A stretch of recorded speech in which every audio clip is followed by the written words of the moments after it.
What it do? What it do? What it do? Thank you for tuning it in for another edition of Live on Sunday, man. It's your greatest host in the world, King Crowder, kicking it right back with you, thanking you for you could be anywhere in the world, in the universe, in the entire planet, but you chose to kick it and be with me, man. I want to let you know that I appreciate it, that I am grateful, and that I'm going to show love just as much as you show me. If this is your first time here, make sure you tell me where you're from, comment, like, subscribe, share the live. But first off, let me start off with a bang. we crushed my milestone of hitting 1K. That's why I had the balloon. We actually hit 2K because we had a sensational video be dropped this week. And the streets, the grassroots, the FBAs, they loved it, man. So I want to thank y'all for tapping in with me as we always do. But today's live is a special edition. This is dedicated to all my FBA ladies out there. I think it's important that we highlight the overall progress because, you know, we all tend to speak about it. Before we dive quickly into it, let me go ahead and do like I normally do if you are new here. Let me share the most recent thing. I finished this week, started like I always do. The Dead Are Rising, Malcolm X. This is a biography told by him from a different lens. Great read. It's not as good as the autobiography of Malcolm X. I'll keep it 100. I enjoyed it because it went more into his father's background, his father's ancestry, his father's demographic. You know me, I'm an avid reader. Scholarly information is what we rely on, and I try to give it to you new and up to date. But this book by the brother Malcolm X, y'all, dedicated to him, chimed in about how he moved from Lansing to Detroit to Boston and how he got the call to go to the Harlem Mosque inside of the NOI chapter. Phenomenal read. Add it to your library. Let's look at it one more time. And of course, if you need something else to add in there too, man, you know it's almost lovers and friends season. You can always add your boy's very own book, Arthur Crowder, Things I Wish My Parents Would Have Taught Me, something that I wrote, a memoir, because, you know, we do work with men, children, and families out there, and I believe it's important to give back to it. While we keep cooking, let's start it off. Shout out to the Black women of America staying on code, man. Shout out to y'all for representing the culture. Shout out to y'all for gatekeeping the culture. The reason why I want to say a shout out to y'all, I was not aware. I know I stay up in the men's side, sports, and our side of media. I was not aware how much gatekeeping our sisters were doing. I was not aware of the movement that y'all are having actively by saying, you can't speak for me. You can't speak for us. You can't tell us what we got to do. You know, I'm used to the stock of, I was raised by a Foundation of Black American Mother with a Foundation of Black American Women. Sisters will have kids that are the same way. So that's all I'm around every day. But I never knew, y'all, there was a movement going on with the ladies to call out other individuals who speak for them on a regular basis. Shout out to you, brother. Tap in with me. But I didn't know it was a movement going on, ladies. And what caught me off guard, I'm going to go ahead. I know I'm not supposed to speak on certain things about women. I know that. You know, I'm a part of the culture. I'm tapped in. I get it. But whenever I see a person, blonde wig, contacts, I give a side eye. Can I keep it 100? Immediately, when I saw this video of this young lady representing Black women, immediately as I got on my, my socials and got to checking out, immediately I saw rebuttal videos from us and other women saying, yo, we got to stop throwing the word around as Black loosely.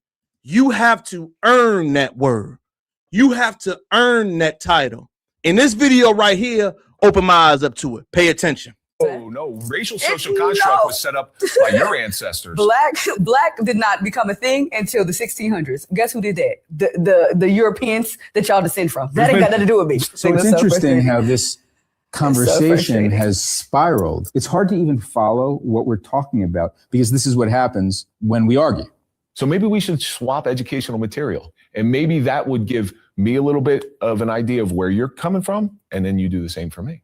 Well, that's a good transition because we're not going to be swapping educational material here, but we are going to be swapping perspectives. I encourage people to...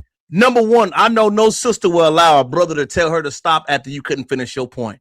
Number two, who is this lady? I learned that she was an activist. I learned that she was representing for most black women out there, expressing who they were, having a point of view that you stand for. I'm going to let it play some more before I finish it off what I was thinking. Argue it out, as you guys have, because it demonstrates what doesn't work. Afeni queued up all sorts of statistics. Are you convinced right now that she's correct in any way? No. And that is what 98% of our media is about. In fact, debating has become hugely popular. No one on the other side is ever convinced. So what we're doing is we're speaking to our own side. We're gearing them up for a fucking fight. I don't think that way is working in our society. And I think you probably both agree with that. So we're going to start something else. Number one, y'all, when you meet a black American woman and she's having a conversation with another ethnicities, she's never going to allow someone to tell her to pause and stop when she can. Number two, whenever you want to represent our culture of something, I always pay attention when I Google your name, give your references, or hear anything about you. This lady's name is Afeni, after Tupac's mom. They're trying to quote her as being Assata Shakur, Frances Cress Welsing. Do you know how great of a black woman you have to be in that ilk? We got to start giving respect to our icons out here, man. To be called in the lane of Dr. Cress Welsing, who has written some of the most iconic work of the 21st century. Do you know how disrespectful that is? Do you know how crazy it is to have somebody that is, quote unquote, representing you and you don't even know where they're from? You don't know any background. You don't know any of their socials. You don't know what they pull they have. You don't know what they stand for. All you hear is this is a political leader that you must follow. All you hear is that she is supposed to represent who a black woman is. And I'm going to shout out to the ladies for saying it, man. Immediately, as soon as you see that video, you see debunking videos. About 5 years ago, I didn't see it as much. But the ladies right now, y'all, they ain't letting nothing slide. They telling you where you from, where's your family going to, who do you represent, who do you speak for, who do you go about. Man, I ain't hear none of that commentary coming from them. Again, we are gatekeeping so much, y'all. And I'm just so proud to see it, because I'm going to tell you something that I observed in my lifetime. I remember when I always used to hear brothers don't like women narrative, right? And growing up in the culture around us, it was never that. Now, it was always, a brother would be mad because he don't qualify for a certain lady. But the overall hate, the overall you don't like me, I don't like you narrative, that ain't even a part of our culture, man. And I really appreciate that now we have the unified movement to say, no, you are not going to represent me and say I hate my brother. No, you are not going to go against me and paint that narrative that I don't love each other. The delineation movement that we see right now is so heavy and strong that it's on all sides. Full court press, gatekeeping, holding tight, holding the culture going. And we got to say and give a shout out that our lady stepped up to it, man. No longer can you just use that word black as in woman. I love that you can't just use that word now. The fella's been on it. You can't say I'm a brother and I'm a black man. No. We got to check that. I got to ask these questions.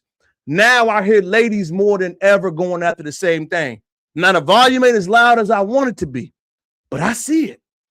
I see posts all day on TikTok, Twitter, YouTube, where you getting G-checked now. A checking must happen like, yo, who you from? You got blonde hair, blue contacts? What? That ain't a part of our culture. You got this going on with as my sister, lady said, crunchy wig. I ain't trying to be disrespectful. I know talking about the hair is a bad thing, right? But it is a certain look and a certain level that we keep with each other. I can feel it. I can feel the way you communicate with me, how you talk to me, how you gather with me, how you build with me, how you love me. I can just feel it, bro, if it's just our own culture. So as we talk about the delineation thing and what's going on, man, it has happened with the love era. If you do not know, if you are not tapped in, the love era among us is strong. I'm going to throw something crazy back out there. FBA love me to take back Valentine's Day, because let's keep it wonky, y'all. Valentine's Day done fell off for a little minute now. It has. It's garbage. It ain't what it used to be. But that's because we've had a lot of outside noise deterring what the message is going to be. And the reason why I say that needs to come back, y'all, we need some checking on that, is because right now we are seeing a cultural change. And the beautiful thing about it, ladies and gentlemen, is that this cultural change is not just coming from us. I don't know if you've been under a rock, ladies and gentlemen, or you heard. Remember a couple years ago when they said FBA was fake? Remember when they said, all you guys talking, you make nothing happen? Remember when they told us nothing that you talk about, that you holler, that you scream, whatever happened? Remember, before change happens, you hear little voice and trinkets coming about. This video shocked the world, shocked me. But the white folks, their delineation movement, if you're not hip, chime in with me. They are having their own delineation movement. Delineation among white Americans is called Heritage American. When you hear Heritage American, that is FBA cross-racial lines. But this video, I want you to watch it. It's a banger. Which is actually quite interesting, because I got a call from the Foundational Black American Society here in Florida, who reminded me that Byron's mother is Jamaican, he is Panamanian, and they found it quite insulting, in their words, that he would try to claim victimhood of slavery. Shout out to Florida for standing on business. I don't know if this brother lying. I don't know if he's telling the truth, but one thing I can say that's real, y'all, is that the whole conversation about who is and who can represent and who can speak for who is a major milestone. Check out Antron 1000, tap in with me, baby. But who is a major milestone? Seriously. Let's keep listening. Single descendant of American slaves in his family. I like those foundational guys. They're so good. Tariq Nasheed and all. I mean, I don't agree with everything, but like they've got a perspective. If your family's been here 400 years, and the descendants of a lot of American slaves or families have been here 400 years, I don't know. I think that gives. I'll listen to you. Like you've 100%. got, you've got a point of view that is legitimate, I think. Yeah. And they're unequivocally heritage Americans. That's for sure. 100%. They're definitely. Remember, y'all, if you do not know, Heritage Americans is their code for Foundational American. FBA is the black version. They copying our swag like they always do. Heritage American is the remix version they do to make themselves follow up and come through. Stay up with me. Stay up to it. Stay up. I'm going to let her keep going. Heritage Americans, if anyone is. And, someone rolls in from Ghana and gets an MSNBC slot and starts speaking on behalf of black people. It's like, shut up, honey. You've got nothing to do with this. Right. That's Literally. a fair perspective, right. I think. And so it's good to actually see them call them out for that. That's actually cultural appropriation. Appropriating the struggle of slavery. I totally agree. And the struggle of slavery was real. I don't think Republicans ever want to really whitewash that. It's real. No. Republicans don't whitewash, but don't forget, y'all. Absolutely, they got their own FBA Heritage American. They did. They copied the swag, Tron. We seen it coming a mile away. It's normal, y'all. Remember, we set the trend. Everybody else copies our swag. The key is to identify when they swagger jacking us and make sure we spot it on. Do not let it slide. Talk about it, acknowledge it, and most importantly, let their ass know. Let it playing. Right? But for we're Byron, against slavery. We're against it. Whether it's in the, West Bank or here or anywhere. Yeah, against it. And so for Byron's group, his team, to call me and essentially our entire supporting base racists for saying that you're a slave when quite literally you took $45 million. You won't tell us what you agreed to take. And who is Byron? If you do not know, y'all, he was I think he's maybe a senator or something out of the state of Florida. I don't know his exact title. And he made an accusation on the Breakfast Club. I don't want you to agree with you getting reparations because my family doesn't qualify for it. So you got to remember mentally where these people are at, y'all. I'm not going to let you have it because I can't get none. But this gentleman is running against him, listening to the media, understanding that, he really is not a part of black culture. But you wear the tag, you receive the money, and you get the benefits, and then you try to ride our wave, aka tethering on the wave of what we got going on and being sensitive about it. The brother's a genius for this. He is. That money this early in a primary, which is unprecedented. You know this, how unprecedented that kind of money is in an uncontested primary until now. But secondarily, to actually go out and try to gaslight us and think that you're just one of those guys that has been here, since the early 1800s and your family was in the struggle too. You're not. And that's a very interesting term that the foundational Black Americans use. It's called tether. They're tethering these tethers like Byron Donalds. They come here literally one generation in, and they try to just sit around and act so folksy that we're all part of the same struggle and we're all down on and we need to fight against. No, you just got here, dude. Like the Haitians, like the guys from Ghana who just... He disrespectful with it, y'all. He calling out everybody. He calling out every ethnicity. He's staying on code about how do you feel? What does he think? So I want you to let you know how big this issue is going. People really do think, the delineation thing is strictly online. No, sir. If you want to win votes, if you understand that the old media does not have the sway, you got to stay up to date. Remember, if you want to connect with young people, shout out to you, baby, you got to connect and learn what they learn. Read what they read. Watch what they watch. You got to constantly be up to date on everything that you see going on.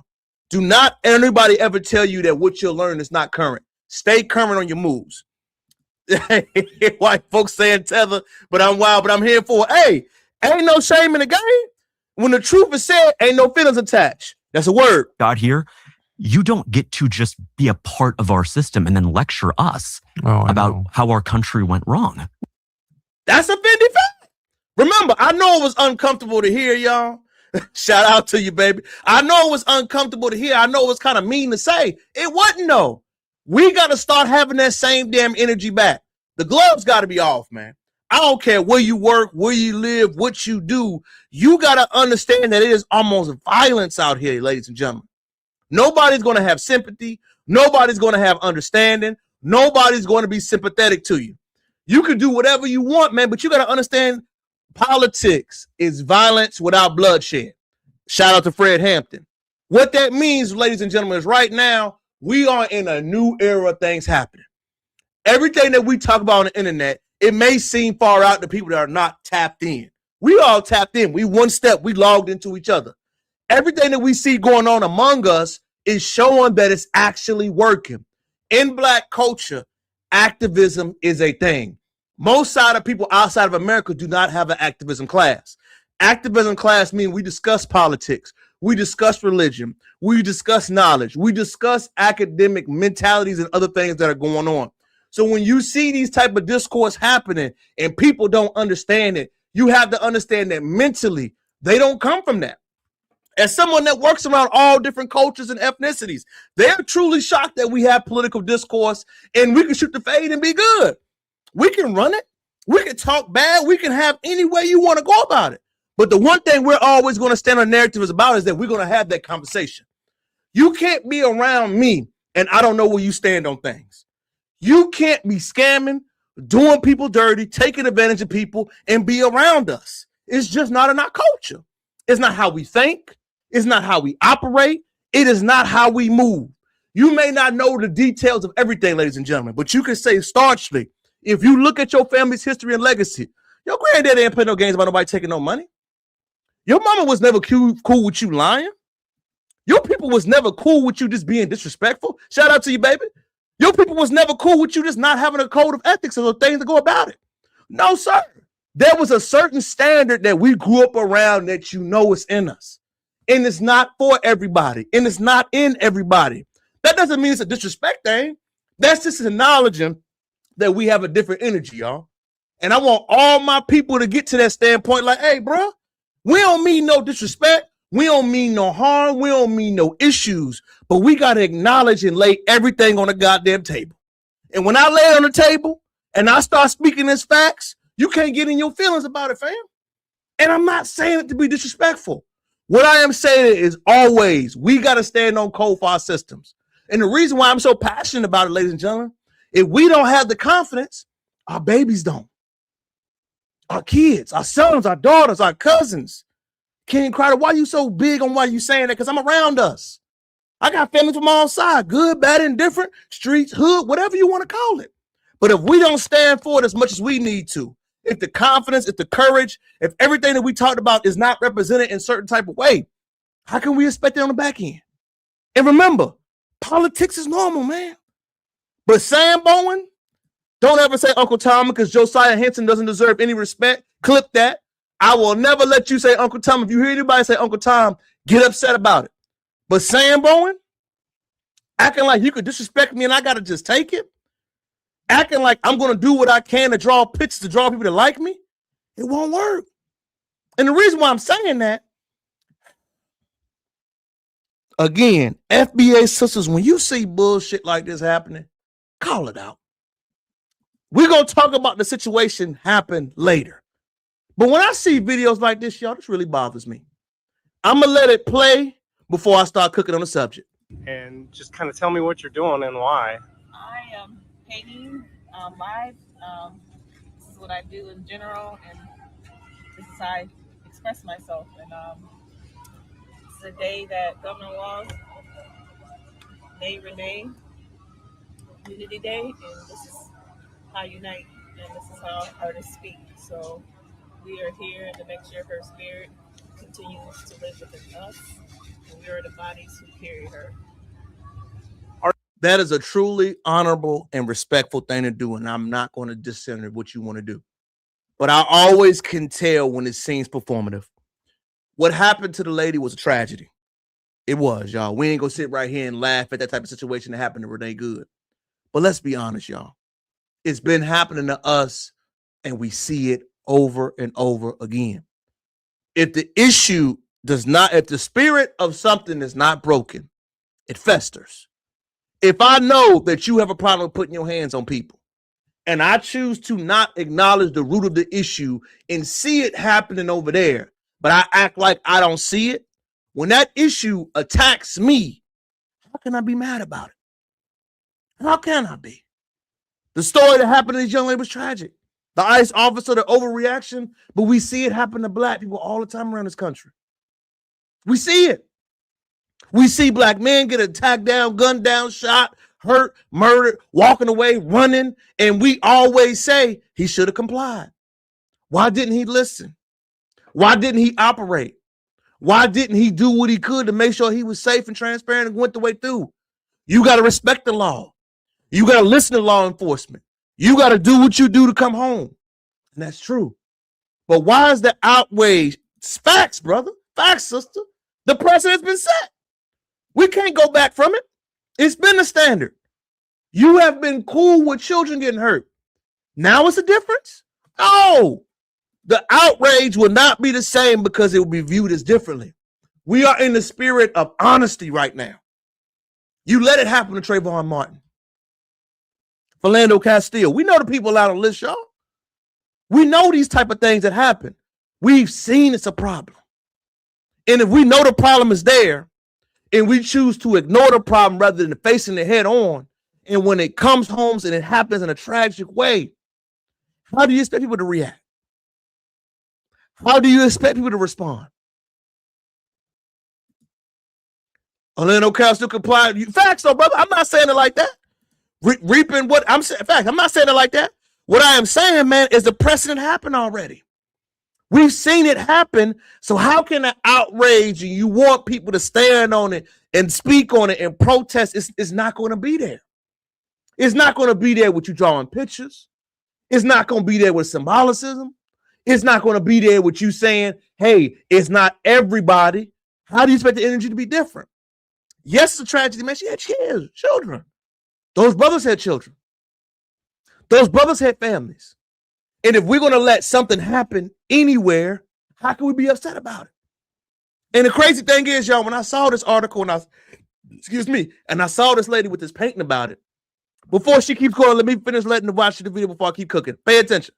Artists express themselves, but they also have, this is Renee Good, but is there something like in particular, like as people walk by, that you're hoping that they get from this?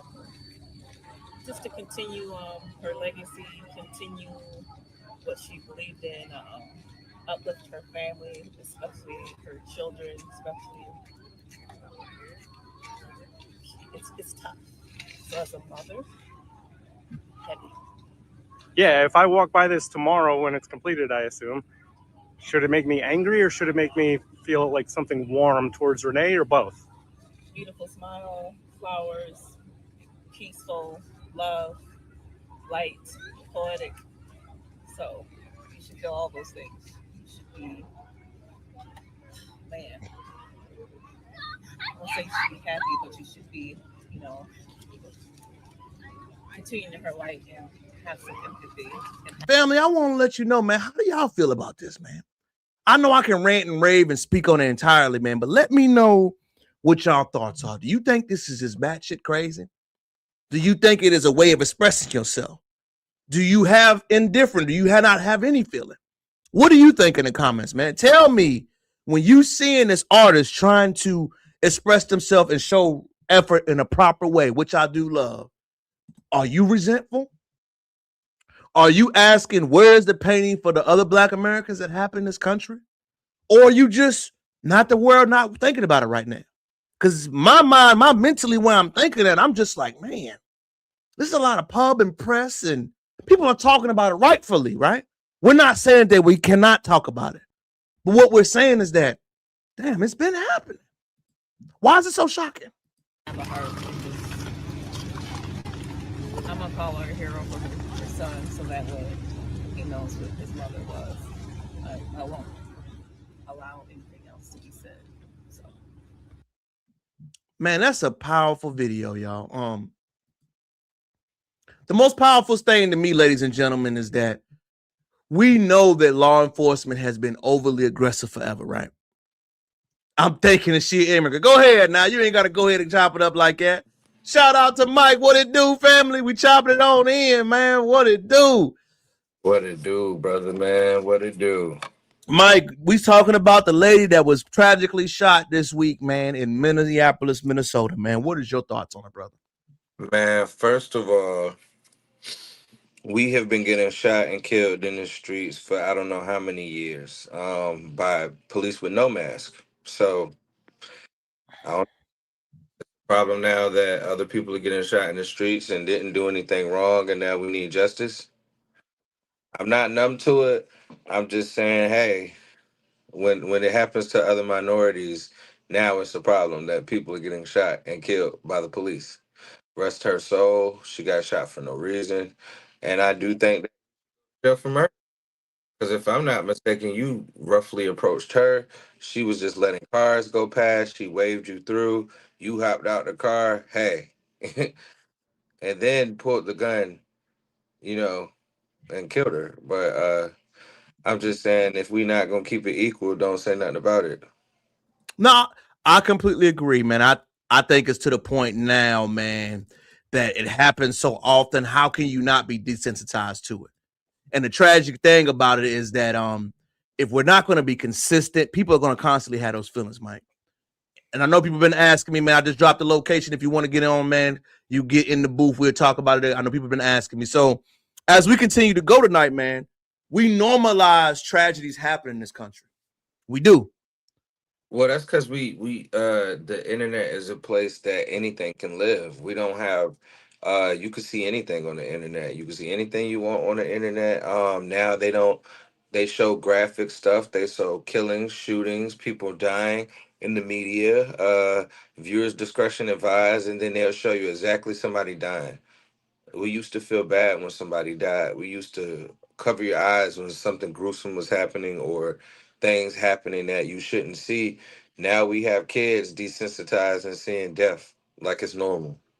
This is not normal. We all need therapy. No, I agree, man. Pink on pink crime, not of our business. Go ahead now. Pink on pink crime. That's a pin that tweet. That was a fire thing. I think for me, man, it's just it's a constant reminder that life is short. And like I said, we don't never want to experience it or go through it, man. But it's a constant reminder for me, like, man, your life could be gone like that, ladies and gentlemen, for real. You could be gone like that. Your problems could be gone quick, and nothing is guaranteed or promised for tomorrow. Nothing, man. And you know what else, Mike, is quick about what's guaranteed or promised for tomorrow, man? As we continue to go on our lesson, shout out to the ladies for holding court, Mike. No more complexion for protection, man. Y'all cooking tonight in the comments. They cooking tonight, man. No more color for complexion. Well, we got to understand, y'all. When you let violence happen to people and you don't speak on it, injustice anywhere is injustice everywhere. Everywhere. We learned that from Dr. King, God rest his soul. If you continue to be comfortable with something happening and being disrespectful to certain people, no one is promised. That's facts, brother. No one is promised, Mike. We cooking tonight. We got him here live tonight, man. We up in here growing, but as we continue to cook, Mike, as we do, man, now is the time, y'all. I think this is another important subject that I think we got to mention, man. As we continue to go in tonight, y'all, I saw something that was truly amazing to me. Ladies and gentlemen, FBL Black family, tap in, and I'm going to share my screen, Mike. The amount of public transportation available,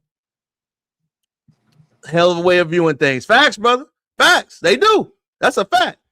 I want y'all to look at this snapshot right here for the night, ladies and gentlemen. Pay attention. This is a map, Mike, of public transportation that is available all throughout this country. I want you to first pay attention to all of those major cities in the South that have no access to public transportation. Number one, what is your immediate thoughts? And number two, were you shocked to see this demographic? In the comments, tell us too, family. I'm extremely shocked to see the demographics because we don't even have public transportation in Georgia, in Florida, Texas. It's really just heavily sprinkled in the New York and DMV area, and then just sprinkled in Seattle because that's where they need it the most, right? But we need to do better. But a lot of these places are rural, so I can understand why public transportation, like the whole middle of the country, I can understand that. But at least the outskirts and the major cities should be booming with color, I would think. No, I agree. I think the one thing it shows, y'all, is that when we talk about racism, and economic deprivation, we got to understand if we don't have the basic infrastructure, Mike, if I'm a young man or a young woman trying to get the work to have the steadily odds to make it happen. Think about this. I'm in the third largest city in America, Mike. How come there is no public transportation and access all over to get to the mall, the movies, or other areas to work? Well, going back to the 60s, where they say big bus companies took other transportation money out of the cities. That's a big fact. That's a huge fact. But I want to just know, y'all, when you see these issues and we talk about little microaggressions about lack of resources in these neighborhoods, we got to stay current on these type of things. You feel me? Think about it.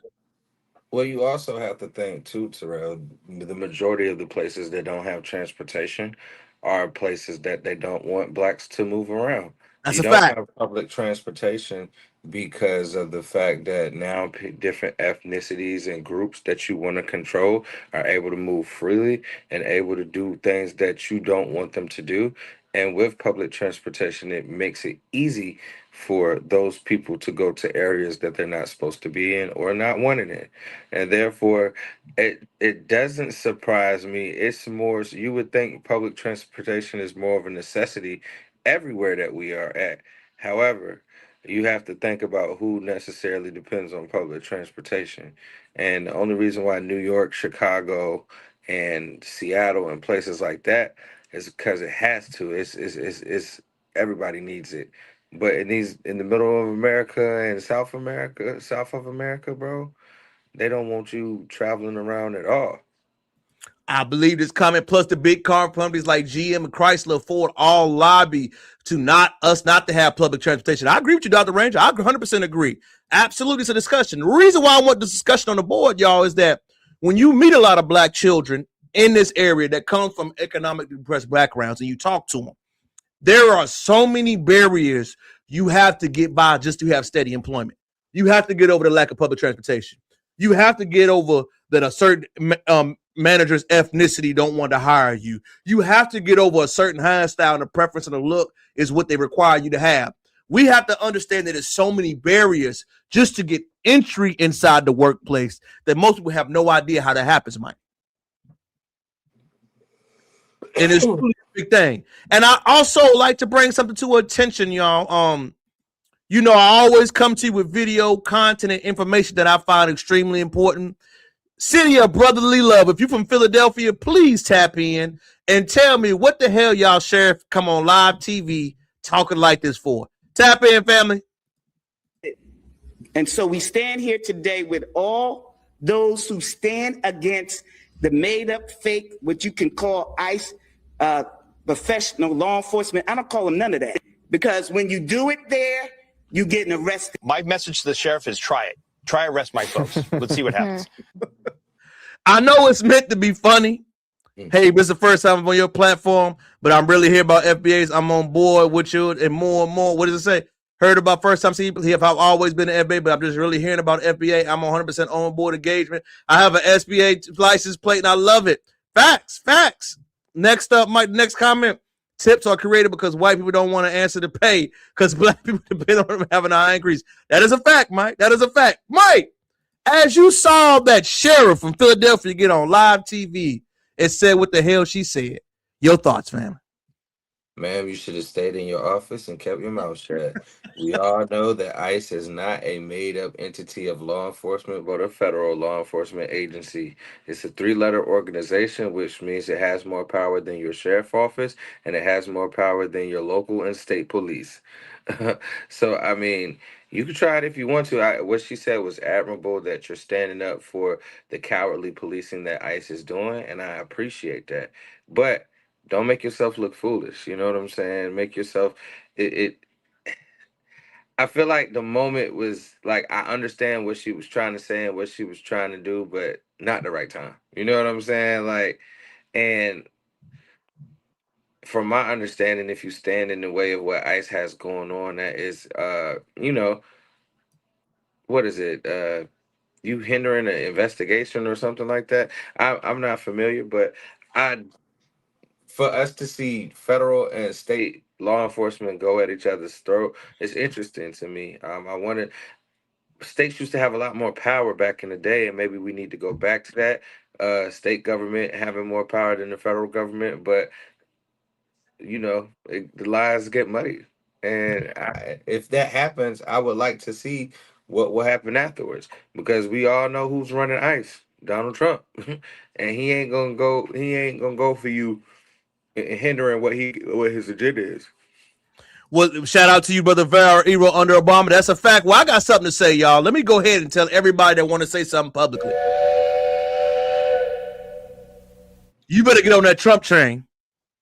When Trump says something going on right now, I advise you to shut the hell up. Remember, he swung back at Letitia James. He swung back at Letitia Stanfield. Right now, what she say, the ignorant all because the railroad have police and the post office and police, those are all federal officers. Fended fact. 100% fact. But we got to understand, y'all, the law enforcement landscape has changed in this country. They are not going, you are innocent until proven guilty. Right now, the way they are operating, they are under severe watch. I know it's scary. I know we have a lot of issues that we need to address, and it's important to have those conversations. I agree. But personally, me right now, stay in your lane. You have your own family. You have your own things to worry about. Going out here fighting this battle when we have black people that have issues right now should be the focus. I'm not saying you can't speak to some of your constituents, but ICE has jurisdiction. No matter if I agree with it or don't, it don't matter. It don't even matter how you feel. Right now, we see we are in a transition and it's serious out here. Don't be the crash dummy. Don't be the crash out. Don't be the person that's going to stand up in the lane and make your family have to bury you. Don't. I'm noticing it's always our sisters that they put out there first, man. Yes. She's probably by herself. She probably got kids. Right. She's probably unmarried. Yo, I'm not related to you, but I'm saying guard your family legacy, sis. Shout out to you, brother Freedom Monopoly. For real. Chaos will continue and white people will change their hearts. Facts. And they don't want to change it, yo. Why we getting mad? They don't want to change it. Remember.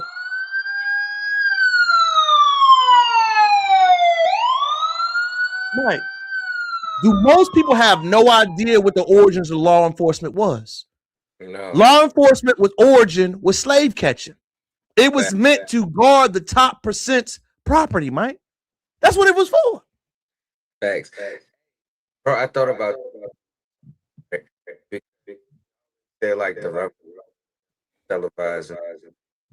A lot of things showing that it's happening. Your audio keep breaking up, Mike. It keep breaking up. Can you hear me now? I can hear you now. Go ahead, fam. Okay, I said we have to think, right? A lot of things that we're going through in this country right now is an act of war on our citizens. But what we don't think about is how our government treats our veterans and why you think they treat our veterans that way? They treat our veterans that way. They keep our veterans in a disenfranchised, a stupid, on drugs, hurt, psychological, mentally abused state due to the fact that our heroes will never be able to become our heroes when the revolt and the revolution comes for real because they're all dependent on government aid. If these soldiers that we once had were successful, strengthened, backed by our government, the revolution could happen at any time, bro. Think about that's our soldier force. That's our protection on if the government gets too crazy, the veterans and the people that used to serve in the military are supposed to step in. But look how our government treats them. Look how our government puts them in the dependency state of being dependent on the government. If those people were successful and if those people didn't depend on the government, the revolt and the revolution would be much better.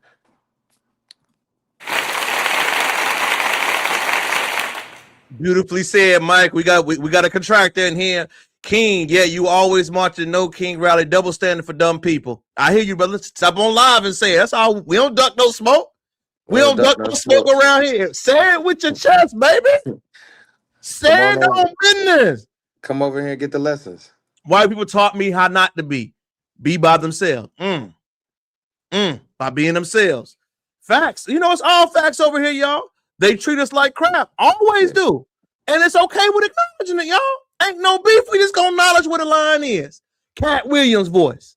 I ain't starting the line, but I'm acknowledging where the line is. You know what else line that we need to start acknowledging, Mike? What's up, T? You know I always come to you with stuff that kind of gets that kind of grinds my gears, man. And stay tuned, family. Buckle in, because it's gonna kind of get to y'all, man. It's a video from Sage Steele. If you don't know who Sage Steele is, she's one of those troll type of women, biracials, and the Hodge twins, and they talk about black fatigue. Mike, I'm gonna let the video play, then we're gonna chime on in. Fair use. The term black fatigue, please define. The loud, ghetto, ratchet, entitled, obnoxious people who happen to be black. Yeah. There's another quote. Offended by everything, but embarrassed by nothing. Something like that. As a community, our behavior in public is horrible. And it's mainly black women just fighting and just being loud, attacking people that work in custom. My first response to any brother that does not have a black woman, you cannot speak on black women. 100%. You can't speak on our black queens. First of all, my bad. Let me let it finish cooking, Mike, before you go. Go ahead, bro. From a service in public and just having these arguments, and it's overwhelmingly black women. Why? Why do you think? They grew up without a father, majority of them. That behavior they learn is from their mother being frustrated and being alone, and it's just passed down to their children. Just a vicious cycle. You can see it sometimes in white women, but it's real prevalent in black women because our homes are broken. We have no fathers. It's just that vicious cycle that our culture has not been able to fix and alleviate. The term black fatigue. Mike, you chop on there. I can tell my dog Mike foaming at the butt. Get your Dr. Umar on, number one. Man, first of all, these people that, and I'm not talking, I don't want to talk down on mixed race people, but I feel like when you are mixed race and you don't have a black queen in your life, a black queen to set you straight, a black queen, or that you hate the sense, it depends on who your mother was, right? When you're a mixed race child. If your mother was black and you was a mixed race child, then I do think you do understand the plight and why they are viewed in the public in these manners. But if you wasn't raised by a black mother, I think you don't have a leg to stand on, and that you will never understand the black plight due to the fact that you weren't raised by a black mother, you were raised by a white mother. So your mind, your ideology and your nurturing came from a white atmosphere. But I'll say this. I'm so tired of people shitting on the black woman. The black woman is number one, the most educated woman in America. Number two, the strongest and the most coveted and protected thing that we need to have in this society, right? Because everything has come. The origin of human beings came from a black woman, and they get so disrespected, so mistreated, so misused, right? But we also have to help ourselves out. We have to stop championing shows like Love and Hip Hop. We have to stop championing shows like The Real Housewives of Atlanta and all those reality shows that all they do is show our women in the most degrading and downgraded actions in life. We need to start broadcasting and demanding that we broadcast on TV black positivities like The Cosby Show was something for the record books, right? It doesn't have to be the Cosby Show, but it needs to be something that shows our black women in a more positive role, like Claire Huxtable. We need to go back to the Claire Huxtable because the Kikis and the Keishas acting a fool. Even the most educated women are acting a fool on TV for the dollar. And I don't think that is a good thing because it then lets the world act like speak on us in such a manner that they have no business speaking on us. So we need to change the media, and two, we need to it always need to be a real nigga in the room to shut shit down like that, bro. That's what Well, I let me think. go ahead and finish reading before I start cooking fake narrative, Mike. Forget that we all got to deal with it, not just black man, black queen, but hop on the live, baby. That's all we got to say. We ain't got time to keep ducking. We always had a boo lady out. They've been out the loop. There are fathers in the home. That's why they come up with the projects. Oh, I guessing. All right. What a stupid thing. Okay. Come up here, baby. You talking big. Come on alive. Yeah, come on, my guy. Hey, Love and invite hip him. hop Can you loop is a invite him on the tether. live? That's a fact. That is I'm gonna drop the link again. Mike is a tether. McCall's spitting on Ronald Reagan. Our sisters have some problems too. Don't overlook that. Facts. We don't. They We do. don't. I'm not saying that they don't. What I'm saying is we need to stop publicizing our queens in a bad light, and they won't get as much of a bad rep. Everything that we show on TV is affecting our brain, and we all have trauma because of it. That's all I'm saying. Great Fun Girlfriends was a great show. Psychology, we're going to do that. What you think was acceptable. We need a TV show that lie about it, being acted about. Let me go ahead and start for this. Number one, y'all. Shout out to Mike for saying that beautiful content. Whenever you hear dudes talk about this, right? The biracial class, this is the number one thing I always notice. Why don't they ever speak on any black other issues? You notice it's always against our women. It's always our men are bad. It's never, yo, it was messed up that they shot that boy. Yo, when is reparations going to happen? Yo, when are we going to get a benefit from something else? You can always feel the narrative with those type of individuals from that background. The narrative is this: I want you to peep game. Talk down about a certain group of people, offer no solutions. Remember, that's the key, Mike. Mike, when he said his criticism, offered a solution. They always have the narratives: black families bad, don't help. Remember that. Share a like the video too. Y'all forgot to tell y'all in the beginning. Like it up, everybody. Remember, whenever somebody offers criticism, ladies and gentlemen, without a solution involved with it, they have an agenda. Whenever I outright criticize a woman's parenting, the way you dress, without offering a solution or a roadmap on how to fix it, I have an agenda behind my message. In our culture, whenever we criticize a young man or a young woman, what do? Hey, I don't want you doing this, but you can have this. Remember that, Mike? Remember how we heard it all the time? We're going to say something to you, but we're going to also offer a way to fix it. In our culture, as Mike spoke about them coming from different backgrounds where they were raised with, they weren't taught that. So a lot of the microaggression, micro conversations that we have, you see amongst them is because they're missing it. I want you to understand something.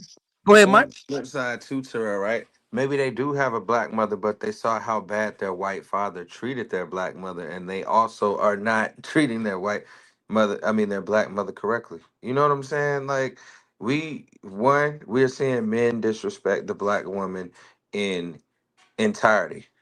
The baby mama culture, right? We got a lot of niggas disrespecting their baby mama no matter how angry, no matter what's going on. We need it. it needs to be a shift. We need to stop disrespecting black women. We need to start putting them back in a bright light in society, and maybe other people and other groups won't disrespect them as much. And I agree with you, Randall Robinson. Facts. We are taught to defend them even when they're wrong.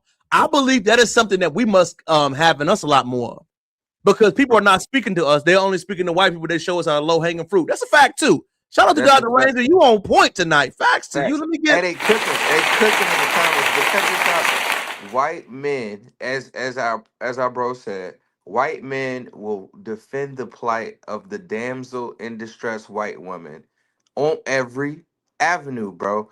They will stand on business for a white woman, and it has started wars, and it has started mass conflict in the world over a white woman.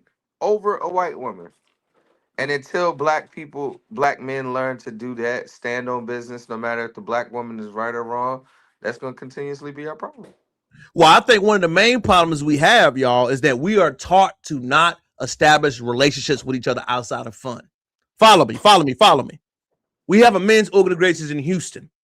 One of the first things I learned since I've been in the metropolitan city, and this is my thesis, y'all. Follow me. I'm going to cook a little bit. There are two sides to the Great Migration. You have the Great Migration where they stayed, and like I did, and you have the Great Migration like me and Mike in the smaller towns, or you have the ones that moved to the DCs, the Philadelphias, the New York, the Chicagos. The Black American men that migrated to those cities have an issue with trusting each other based on how we were taught in schools. There has never been discussed, taught, or broken down, but I think it's something that is really prevalent a lot. We are taught to disassociate with each other. We are taught to challenge each other.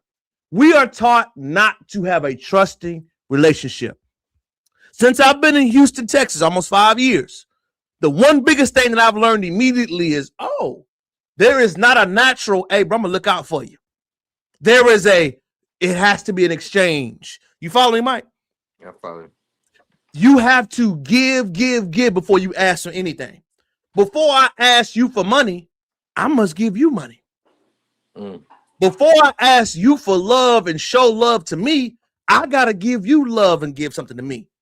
But in most metropolitan cities, the expression is, I'm going to want to receive first.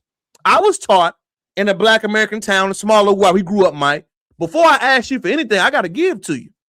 If I want your support, I got to give you support at least 2 to 3 times before I ask. If I come to your home, Mike, I can never come to your home empty-handed. I have to bring something. But most people, Mike, that grew up in city environments generally don't have that, Mike. I know it's crazy, y'all, but it's that deep now. We have to really unlearn those habits that was taught to us in school, taught to us through our environment, and taught to us through our situations. And I do not believe it is discussed as much. And I believe that video is a perfect representation of that. Many of us have off-code behavior that we experience, that we go through, and it is our first reaction just to say, oh, no, I just don't know. Like Mike said, calling it out. Like, hey, our sisters have our problems. They do. But along with them having their problems, this is what we can do to fix that. You follow me?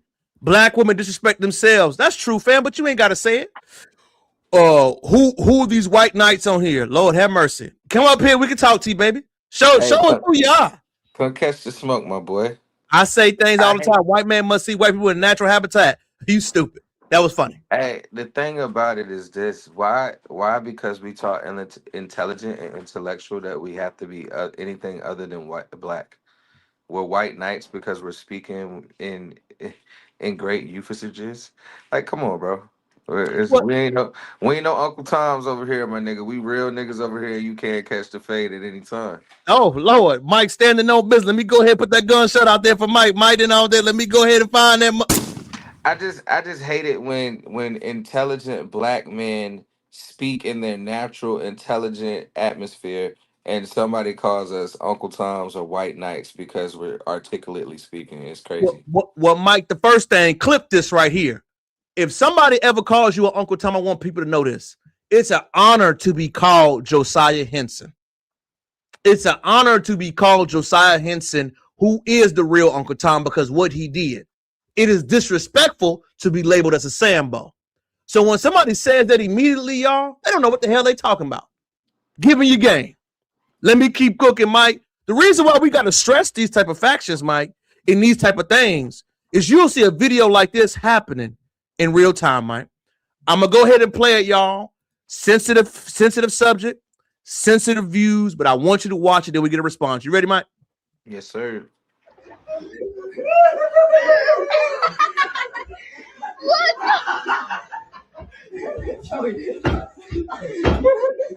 DJ! Give him some milk. No, bro. You gotta refrigerate. Hey, top that shit, bro. There you go.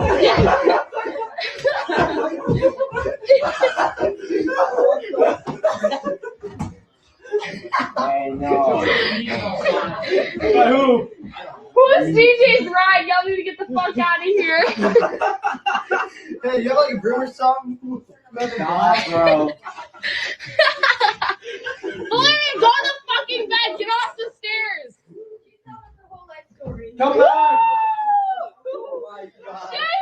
Bella, your socks. They're roached. Oh, those are brown. What the fuck? My socks are brown. Just went fucking back. Hey, no, watch where you're walking. The slabs on the floor. I got you, guys. Watch where you're I want you to know that this child is clearly from an immigrant background, Mike. He clearly ain't. I already know. Because no child would ever be cool with you pouring chocolate milk on their head and saying disrespectful terms like that. And that's for sure. But Mike, when you saw that video of a child that may have been intoxicated and you're pouring chocolate milk on his head, saying funny things about it, what's the first thing you thought of, family? First of all, we have to stop taking the acceptance of being the token nigga in white atmospheres. I just feel that we have to stop wanting to be assimilated and just be ourselves. No one told him the dangers of being the only black person in the room while not being protected because you're drunk. No one told him the dangers of being drunk and being the only black person in the room and not being aware of the situations that could happen. That could have went real dangerous real fast. Yes, it was jovial. Yes, they were saying rude things to him and pouring chocolate milk, but it could have got even more dangerous because we know with the savage mind of the Caucasian person, they could have really hurt that boy. They really could have. But as parents and as black parents, right? It's okay to want to have our child to have better, but having our child have better doesn't necessarily have to mean white.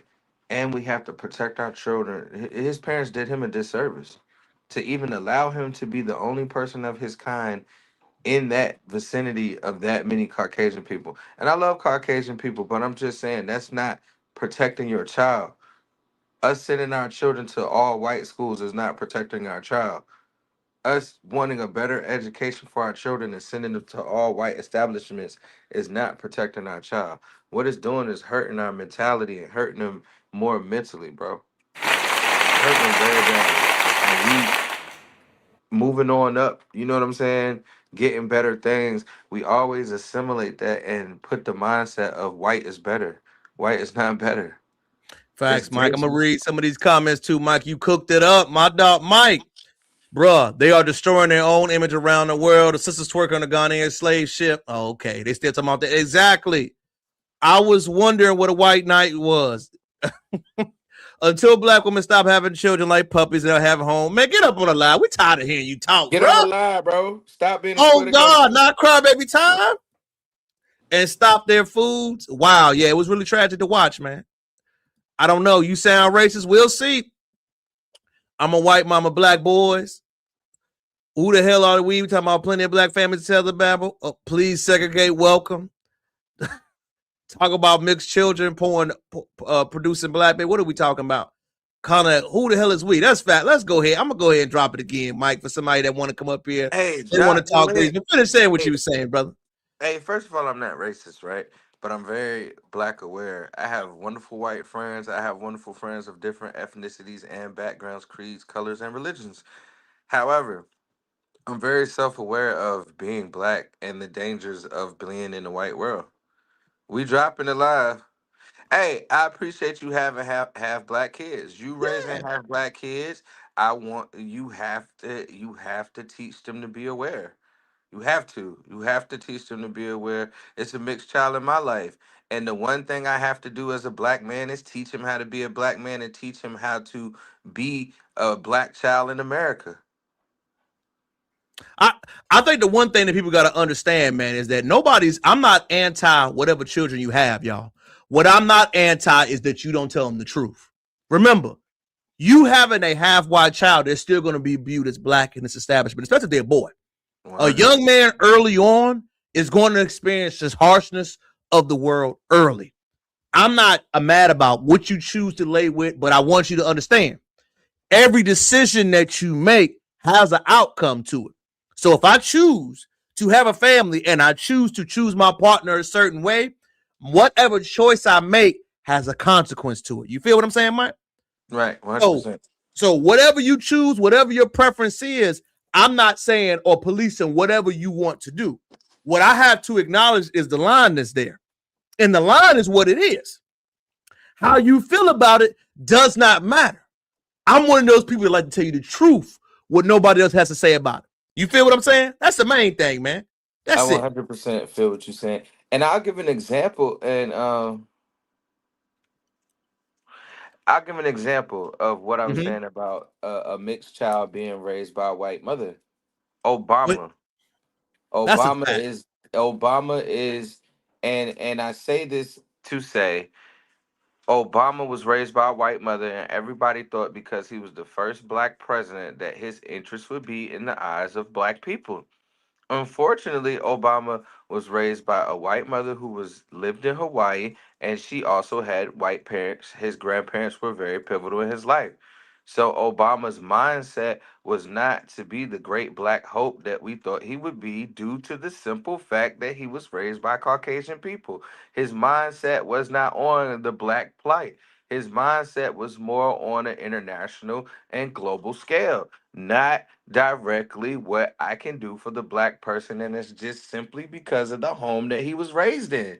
If he was raised by a black mother or had more black influences in his life, his strategies as the president would be more prevalent to help black people. That's the biggest example that I can show of a white mother raising a black son and it not giving them the best things that they need in life on a black status. That's all I'm saying.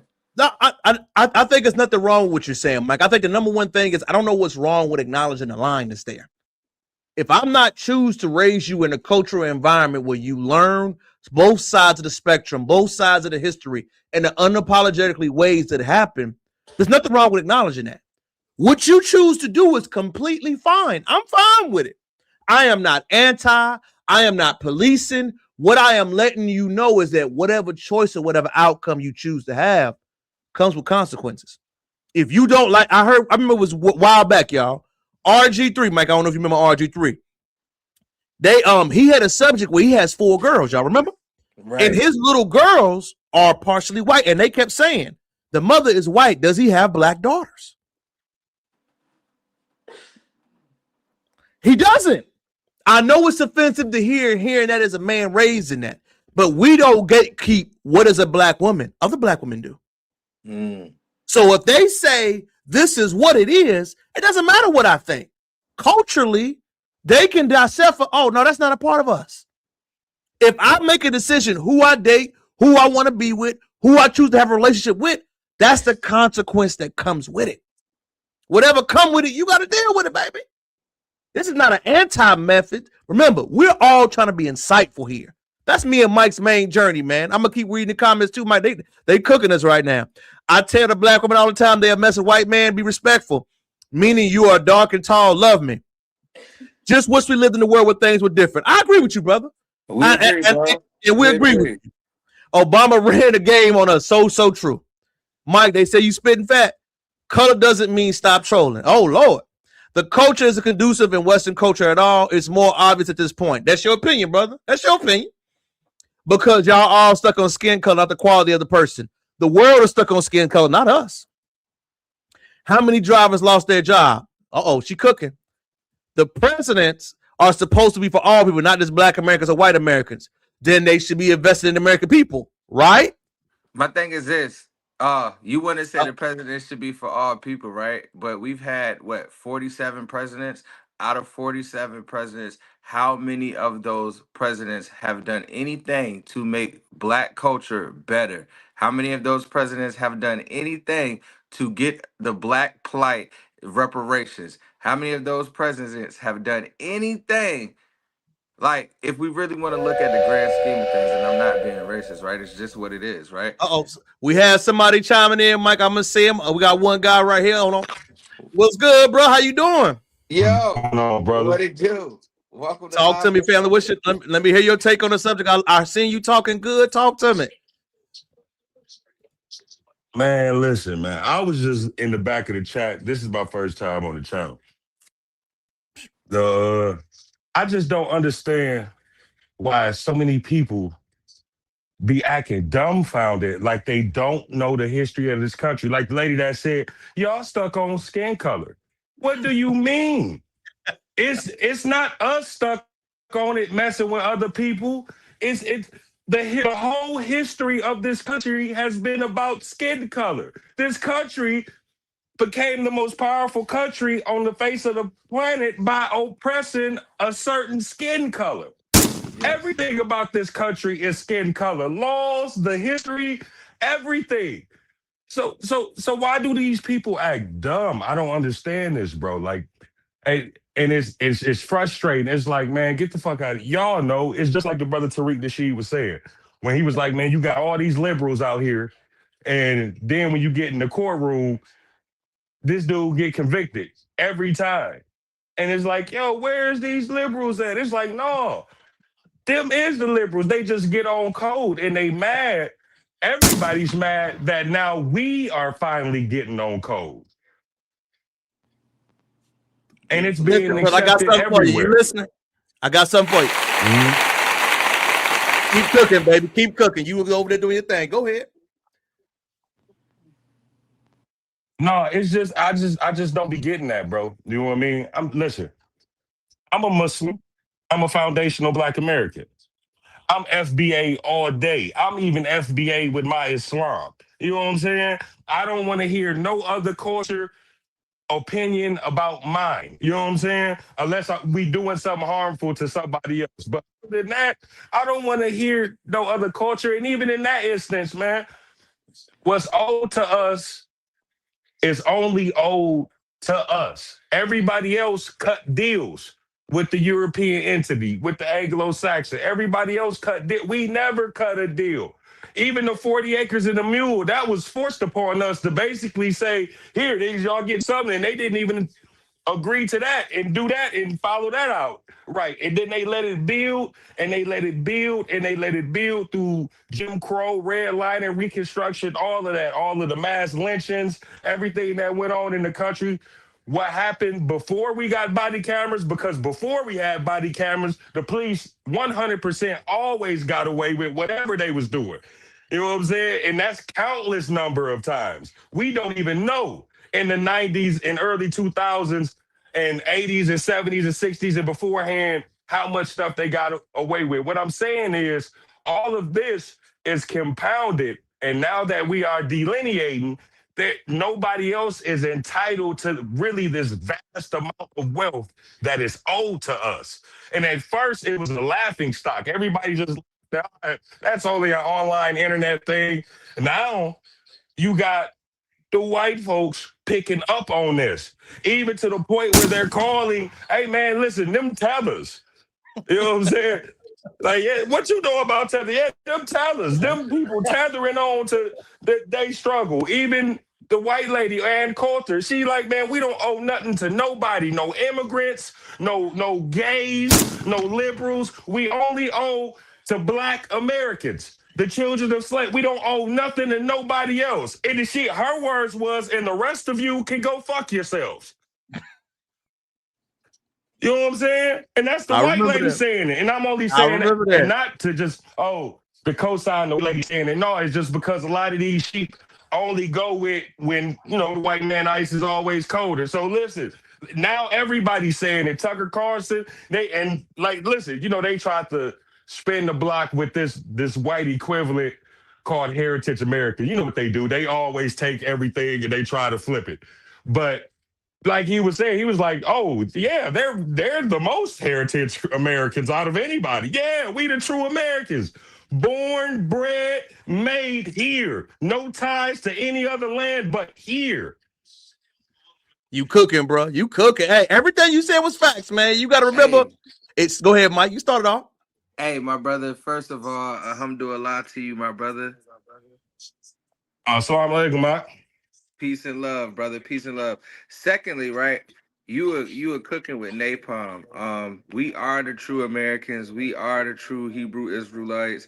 This is where we're supposed to be, and until we fight back for that birthright of land that they stole from us, we'll never be made whole ever. But I want to say something to the lady in the comments that said we're not oppressed, right? You say you have black children, but you say black people aren't oppressed in America at this time. Black people have always been oppressed in America because we are still 3/5 of a person. You don't look, just because you lay down and slept with a black man doesn't mean you understand our plight. And I'm not gonna take away my harshness on my comment. You got some black dick, but you didn't understand what came with the black dick. And you're raising black children, but you're still saying that black people are not oppressed. Your black children will be oppressed. They are still oppressed because the society that we live in looks down on them. Period. And until you understand that, you will not be able to raise successful black children at all because you don't understand the world that they live in truly. Well, I think what all of y'all summarizing is one thing is that it's okay to be a spectator in black culture, but when it comes to the real political issues we got, nobody like to talk about them. You know what I'm saying? That's the one big Fendi fact both of y'all hitting on. And remember, y'all, as long as we are on code, as long as we stay abreast in what we're supposed to be talking about, it don't even goddamn matter. You feel what I'm saying? It really don't, man. It's man, we love you, brother. Thank you for chopping up in, man. I know you out there listening. Stay tuned, baby. We'll keep it going. I'll bring you down, all right? Peace and love, brother. Yes, sir. Yes. So back what he was saying, Mike, shout out to the brother, man. He did a phenomenal job, man. Thank you for tapping in. And we got to keep going too, man. Thank you for that, brother, for giving a phenomenal lesson tonight, man, on this subject. And speaking on it as we continue to go, Mike, it is a touchy issue. What he spoke about was some real shit, man.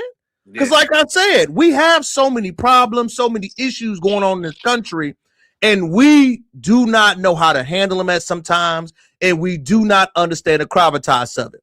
So I also want y'all to touch on something else, man, that was very interesting, that was eerie this week. The comments going crazy, Mike. Let me see. Let me start at the top. Let me go ahead. Blessing, shout out to Scott. Okay, let me start. Okay. All right, Mike. How do we know blacks are oppressed now? Uh-oh. Even Kobe sued for taxes. Are y'all that black suit planning a high-paying government job as the minority? Uh-oh. Sue taxes because your parents have breed overfelt at what? Cross equals wood, stone. The Most High told us that we will be here. What we'll be doing? Overpopulating, loaded shoulders of blacks. What? Dooley Ha. Shout out to him, brother. Another one, Mike. The only black boy I ever watched was Allergic One. I don't know what he's talking about, Mike.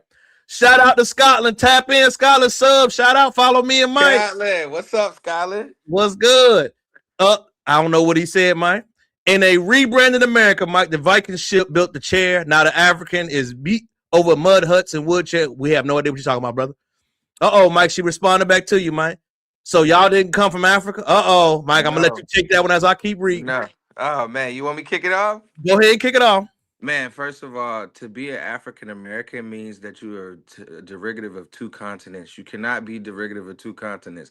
I cannot be African and then or American.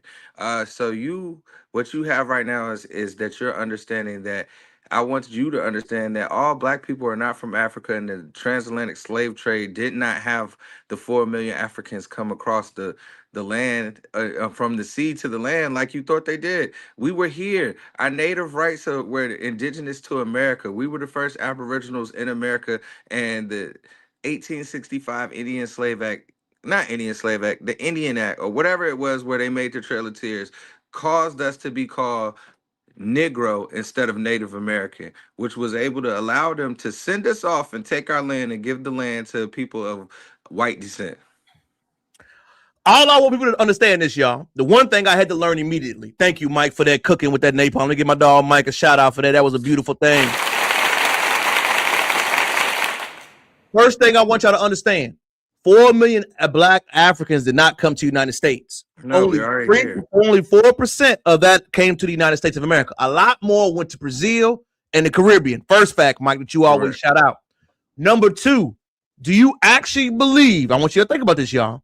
That all of those numbers, remember, let's just say 300,000 came to the Americas over the span of almost 100 or something years, right, Mike? Right. And they only came to the eastern seaboard. What about the West? Right. What about Louisiana? Right, bro. What about the Chicago area? What about the North? What about go ahead. They just came to the 13 colonies? That's it. That's where they were at? No, come on, man. Use your brain. She doesn't understand paper genocide. That's a fact. The Trail of Tears. I'm saying, man, people don't read history nor understand it. Negroid. Yes, sir. Miss Trolling Heavy. Ain't nobody having no black kids saying all that garbage. People, we already here. Facts. A lot of you just don't know the true history. If you had black children, your plight and your fight would be different, Karen. And Mike, you can have black children and still be ignorant. She 100% showing the facts, bro. Like the fact that you said that we're not oppressed and I have 3/5 of a brain. Actually, the fact that you slept with a black man and still talking hatred and spewing hatred shows the type of woman that you really are. You left the white dick because the black dick was better, but you don't understand the children that you're raising in the universe that they live in. Mike, I'm gonna give you a great example of her in real time. Fair use, y'all. This is a learning lesson for you. This is a great example of you not knowing who you are, even though you say, bro, I hate this dude. It's okay. Pay attention. Remember, we here to teach. Teach. You speak very well and you're black. Damn. How did that happen? What does that mean? You speak well. You speak like a white person. How did that happen? How do I speak like a white person? All proper and right, and you can understand you. You use the right words, and how did that happen? I'm confused. How do I? You speak like a white man. I do? Yeah, and that's good, not bad. But I'm just wondering, how did that happen? Or do I speak like a black man? No. Oh, I don't speak like a black man? You Black men are well-read. We go to college. We take care of our kids. We pay our taxes. We do our responsibility. So I don't know how that is white. I know that's what black men do. That's what I know. You speak very well and you're black. And remember, y'all, we never disrespect. We're going to speak on the true fact, y'all. Remember, Josiah Henson is an icon among us. The Sambo is what you saw in real time.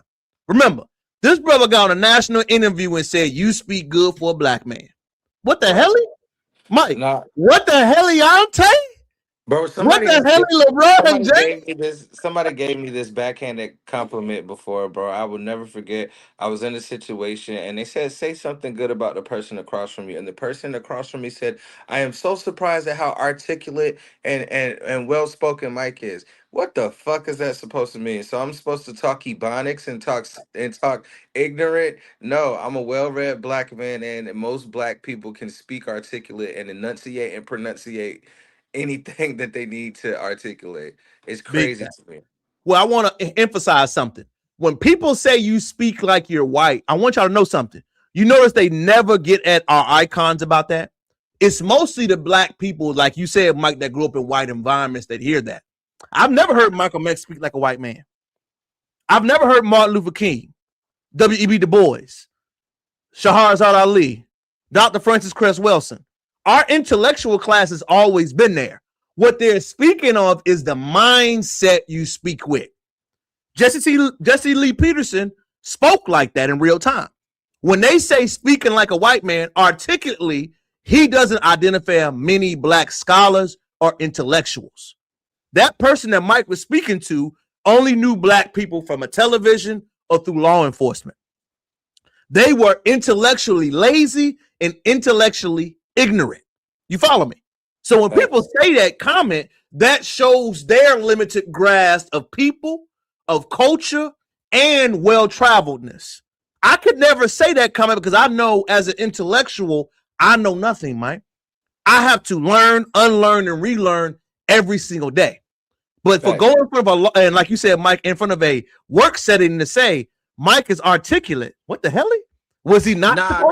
It wasn't a work setting, bro. It was. I'm explaining you a little later, but it was just a setting where two people that were clearly more ignorant and less educated than I was very surprised on how astute and articulate I was. Don't ever, people in the world, don't ever tell somebody that you're surprised at how well they speak. It's people think it's a great compliment. It's not. It's a backhanded compliment that you think that, oh, you thought I was stupid. You thought I was ignorant. You thought I wasn't articulate. You thought I couldn't use euphemisms and speak well. It's crazy. Why would you not think that I could speak proper? And I wonder, and Terrell, I want people to realize, man, we have to, it's called history, right? It's the whoever gets to tell the story, it's their story, right? So I want our people, and I want people to stop being so ignorant on the fact that we came over here in the slave ship, bro. It's impossible that all these black people came to America in the slave ship. It's impossible that they put people on a ship, bound them by their neck. If you're thinking with a business mind, and I say this all the time, Terrell, if you are thinking with the business mind, what business sense does it make to put so many property or things that will make you profit on a boat, starve them to death, send them on a boat for I don't know how long, 3 to 6 months, and hope that half of your profit is still there? It is idiotic to me in my businessman mind to think that that's how we did business. And that's how we brought livestock over to the United States. Because that's what we were. That's what we're calling it, right?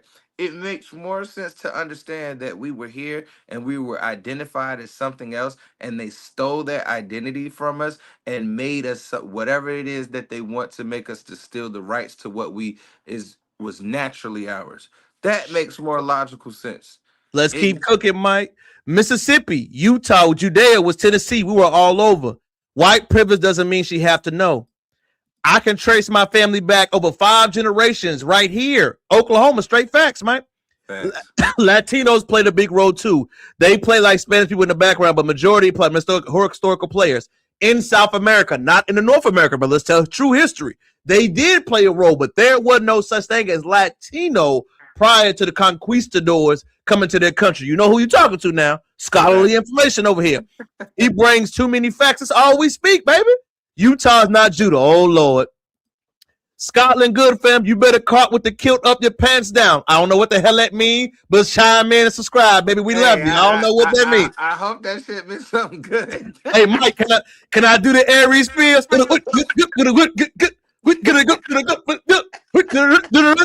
how they rap over there, my boy? Facts. Hey, exactly. They shout out to you. Jesse, a prime example of selling your soul. Sambo 101, y'all. Remember, do not. Sambo. FBA family, I love us. We love you too. White man train you. You can speak like a black man because you have no language. We speak Hebrew as a native language. Okay, I don't understand. I feel sorry for those black children. Black males need to stop laying down with these Neanderthals. They do not know how to raise the children. Oh, that's a controversial statement. What does it say right here, Mike?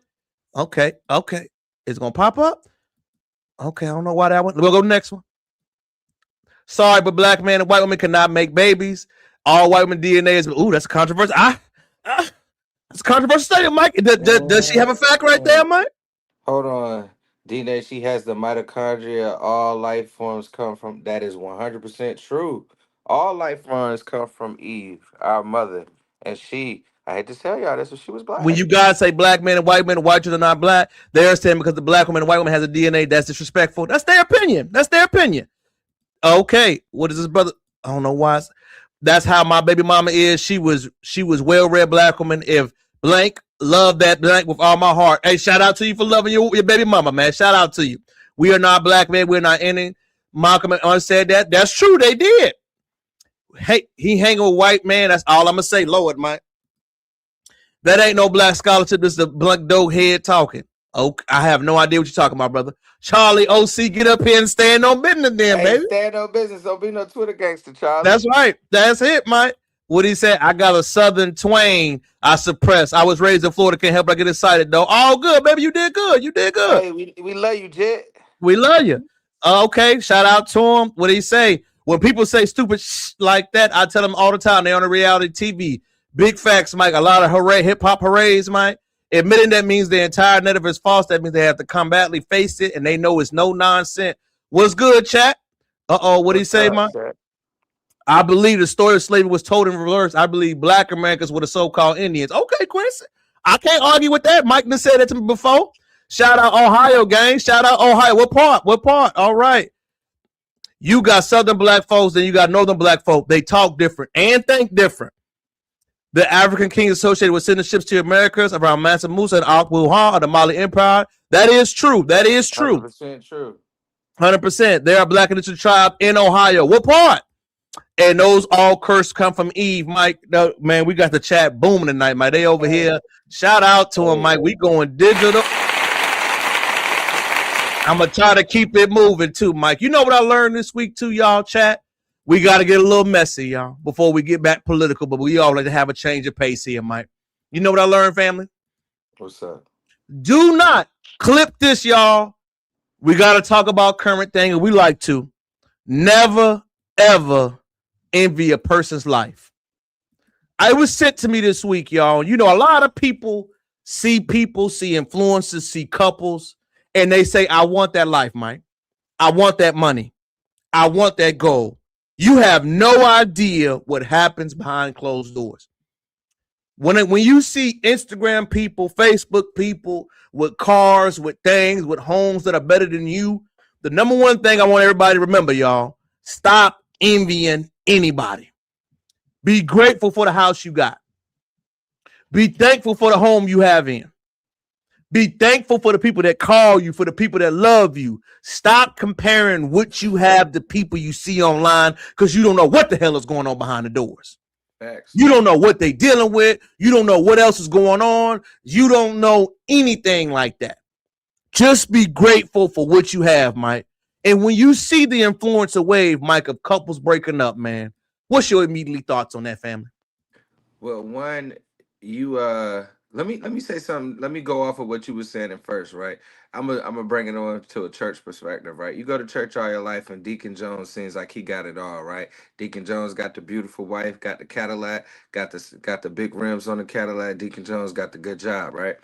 What you don't, and you be like, damn, I want to be like Deacon Jones. Deacon Jones, the man. You see Deacon Jones at church, he pray, he do a good prayer, and they go home. What you don't know is when Deacon Jones go home, Deacon Jones got bad credit. That Cadillac that he got with the big rims on it about to be repo, and Deacon Jones beat the shit out of his wife, right? But we gotta stop looking at what everybody has and be thankful for what the Lord blessed us with, right? We have to be good stewards of the things that God brought to us in blessing form, right? We cannot have an envious eye of the things that other people have and be jealous of those things and covet those things, right? That's worshiping false idols.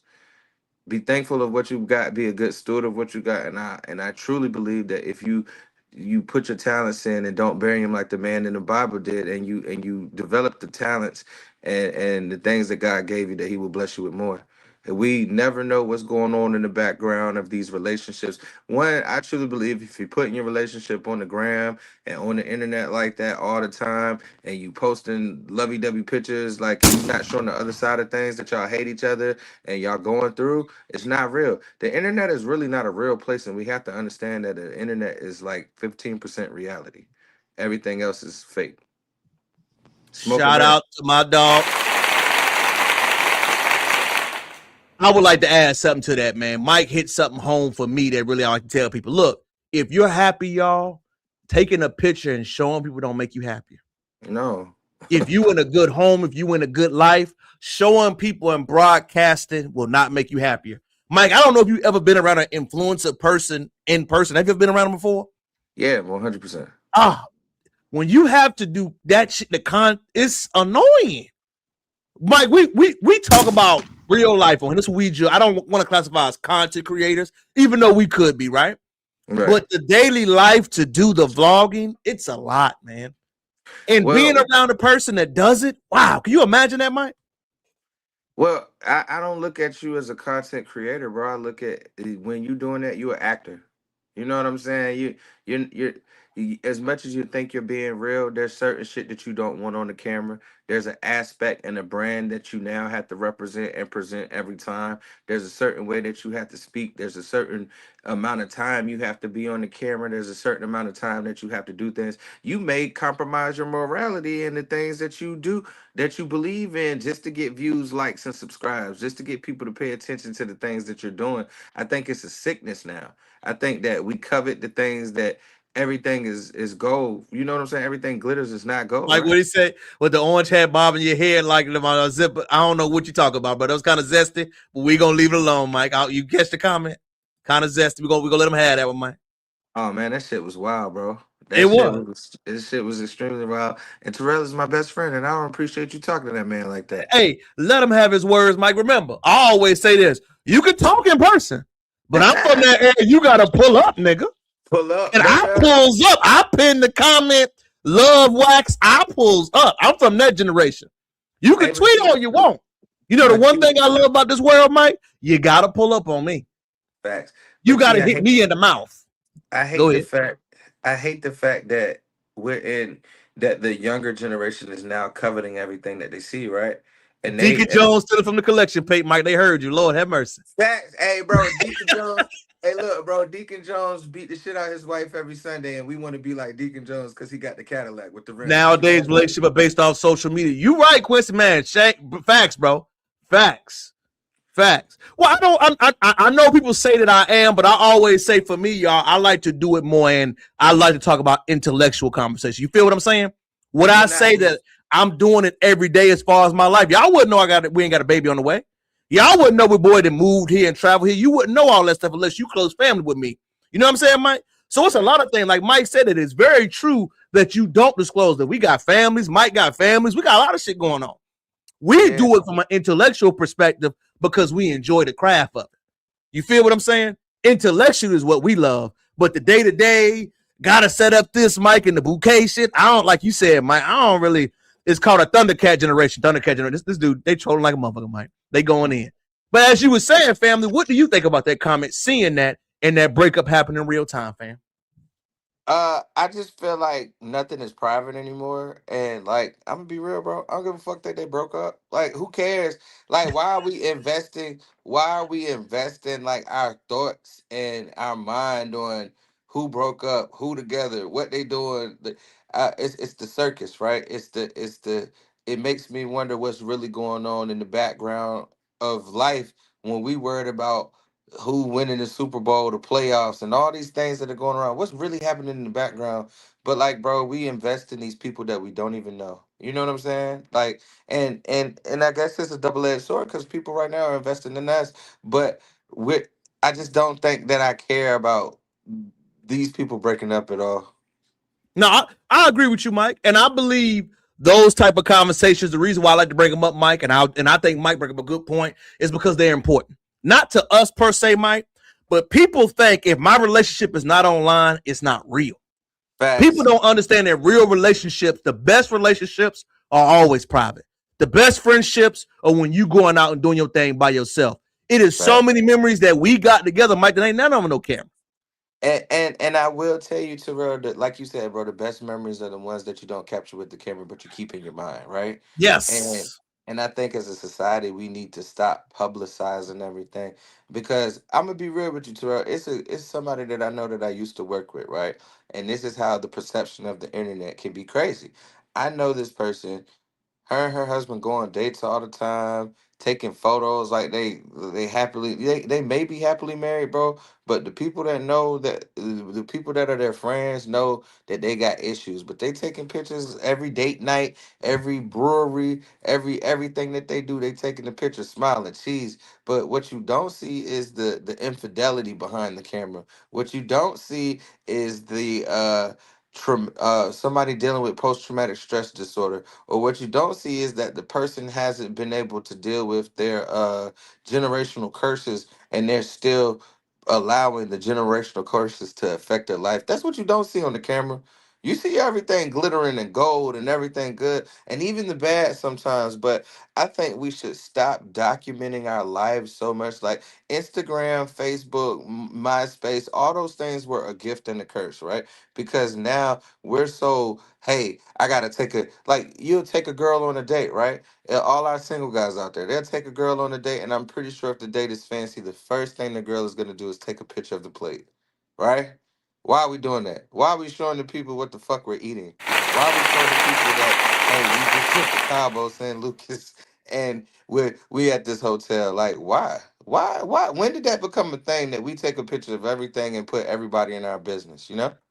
Yeah, hey, should B1, man. Okay, our brother Keith Porter, who was killed by the ICE officer in New Orleans. I didn't know that, man. He was even LA. R.I.P. to the brother, man. I think the Chuck of Wars are going on in America. Big facts.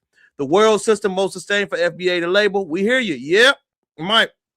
It is the couple where the husband is a chef. Yes, that's the couple we talk about.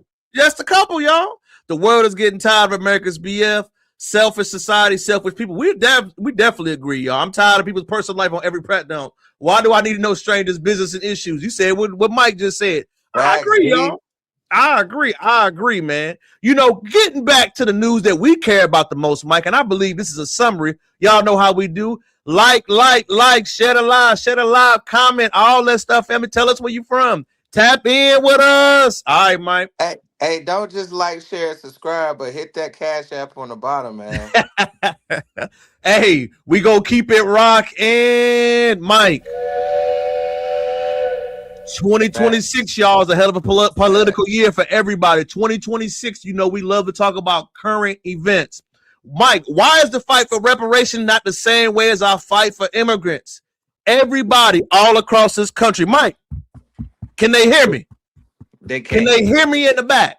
They can't hear you in the back. And can y'all hear me in the back? Bro, I'm going to tell you why they can't hear you in the back, right? Because America as a whole thinks they owe the black society and culture nothing, right? It's every other society, like and I'm not being anti-Semitic. I don't want us to get canceled, right? But the Jews after the Holocaust, America gave them money. The Japanese after World War II, after we put them in concentration camps, got money. The Asian community, when people start attacking Asians and treating them bad, America gave them money. The Indians, even the Siberian Asians that came over here and took the name of Native American. See, it's a difference. People don't understand. Native American and Indigenous American are two different groups of people, right? The Native Americans are the Siberian and Asian people that came across the isthmus. But okay, they even got, for the Trail of Tears and being able to be in the greatest hoax of America, which was allowed them to take some of our land, they even got reservations and also got casinos. But why does America feel like they don't owe the black man anything or the black person anything? Mike, they said cut the check. They listening to you, family. I like that. Cut the check. Go ahead, Mike. But like, America, one, has to feel that we mean something to them enough to give us the money for the plight that we've been in. Shout out. Let me get Mike, beautiful response. You know, my dog Mike always give that political response. Let me turn my hat backwards, Mike, because Mike didn't turn me up. I don't give a damn about nothing else. Cut the check, bro. Motherfucking check. I want it in coins, nickels, pennies, pesos. I don't give a damn. I just need my money. Run it. I don't want to hear no excuses about no other issue, no other situation. We are staying on black issues only. I don't give a damn. Don't tell me about no immigration. Don't tell me about nothing else. We have to be solidified and focused on what we have to do, which I love that we are doing. As Mike said, that is the focal point. I don't care about symbolisms. I don't care about a damn job. I don't care about no Mike. I don't want no education. We want the money, the check, the cash. Hit the damn Cash App. That's what I want to hear. I don't want to hear a motherfucking thing but that. Let me ask you this, Terrell. Why is it only called immigration when it's about black and brown people, right? Facts. Isn't it still immigration when people come from Canada? We only worry about the southern border, but isn't it immigration when they come from the north? Isn't it immigration when okay, what a lot of people don't realize, we have a lot of European and Slavic immigrants in the United States that come very frequently. Russia, Mike, and Ukraine. you know the real issue why it's an issue, Mike. They got the good weed and the good dope down there, Mike. That's why. And we gonna tell the truth, tell the damn truth, Mike. They got that good money on that good weed, that good dogs down there. That's why we can't tax it. We don't have the best transport. You are absolutely right, Mike. But Mike, let's not use focus. Let's cut the mother. Cut the check, bro. You cut the check for less.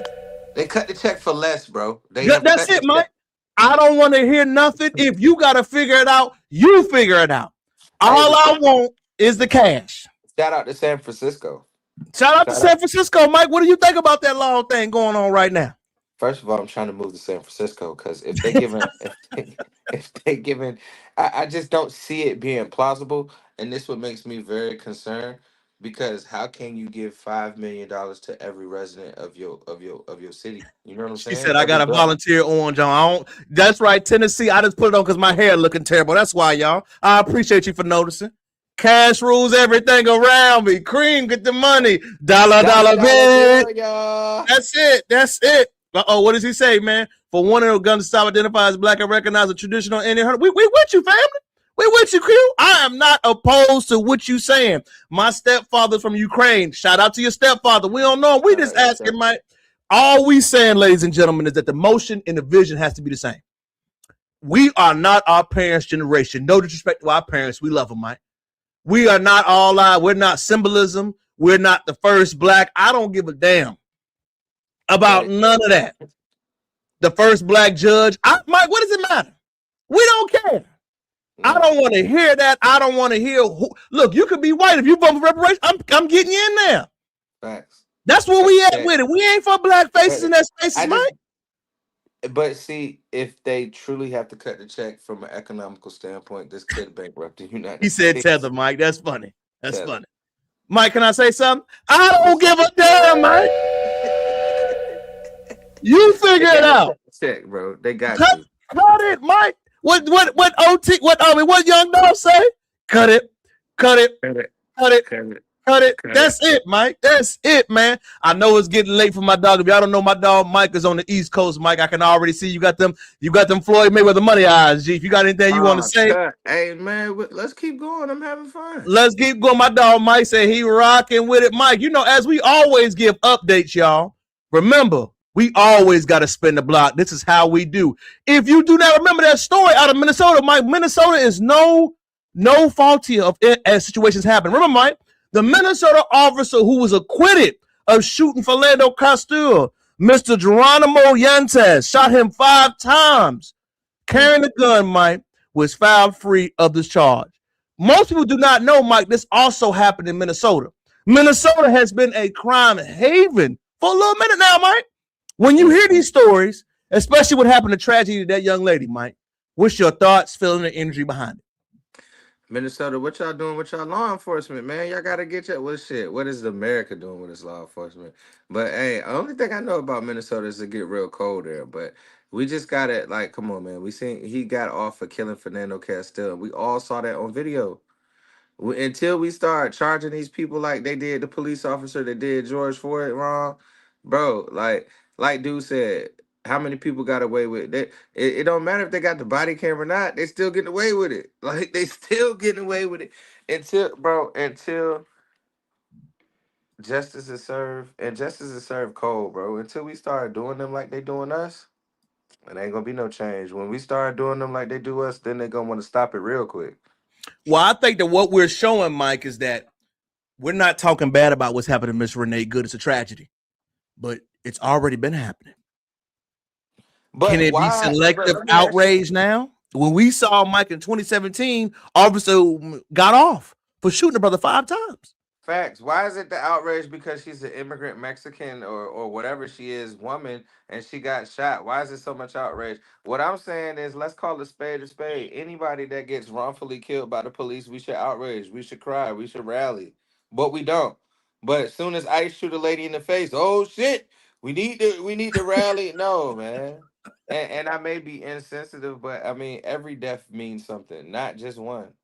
I don't think having your opinion, Mike, is insensitive. You are stating the state on how you feel, and you're pointing out the differences in logic.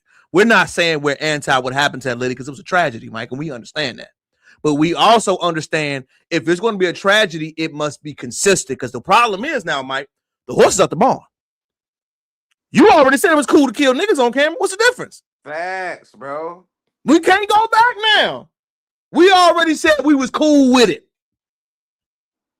We said that. We did. It was no public outcry unified to say this should not happen. Now that it's happening again. Now this should not happen. But you can't expect other groups to feel like, you know what I'm saying? Like, bro, they been killing niggas. Okay. Hey, like what Cameron say, and this may be very insensitive, but it goes with the theme. Niggas Doing die them every like day. they do us. Hey, niggas die every day, B. Do you have access to Google? I have no idea what you're talking about, brother. Why can't we treat Renee like we treated Floyd? That was probably she was a domestic terrorist. We ain't gonna say all that, brother. That's tough to say. We ain't gonna say all that. We gonna say that she was not imperfect, going through stuff like everybody else does. We're not gonna use those type of words. What I am saying is that again, when things happen to other people, if you can't sympathize it past yourself, you can't feel no type of way. Okay. That's it, Mike. Because we really felt some type of way, Mike. This Right. blew my mind to read this week, y'all. Tap in with his family. Comment, like, share, and subscribe.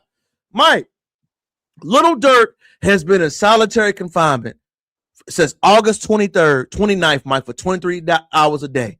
Lockdown with no commissary. Mike, 23-1 with no phone call, no visit for a person, Mike. We acting like he goddamn El Chapo, Mike. How is this not cruel and unusual punishment? How is Little Dirk being in confinement, Mike? No talk to his family since August 29th? How is that legal? Hey, bro, different. It's crazy our legal system, right? It's crazy. But I think that goes against his basic needs and rights. Mike, shout out to Jason Black. We do not have a justice system in this country, Mike. We have a court system. We have a court system. We got a court system. We don't have justice because there's no way, as the outrage is going, that we see a brother in solitary silence. He did the crime. He's on court, but to have that in a preliminary. But my thing is, why can't he have food or commissary? Why can't he already locked up, not going there? You already got him 23-1. Why can't he enjoy a honey bun? Why can't he enjoy cup noodles? Why can't he be able to talk to his wife? Why can't he be able to talk to his kids? If you're gonna say he can't talk to nobody, allow him not to talk to co-conspirators, allow him to talk to family members only. Again, Mike, we said Give that so. man some type of sanity. Give that man some type of sanity. I don't even know how that's still legal in this country. You feel what I'm saying, Mike? Like, we know that is inhumane. How is that not outlawed legislation? We know that's still happening currently. Well, I'm gonna tell you why it's not outlaw legislation, because commissary is a privilege, right? It's not a right. It's a privilege. Phone call is a privilege. It's not necessarily a right.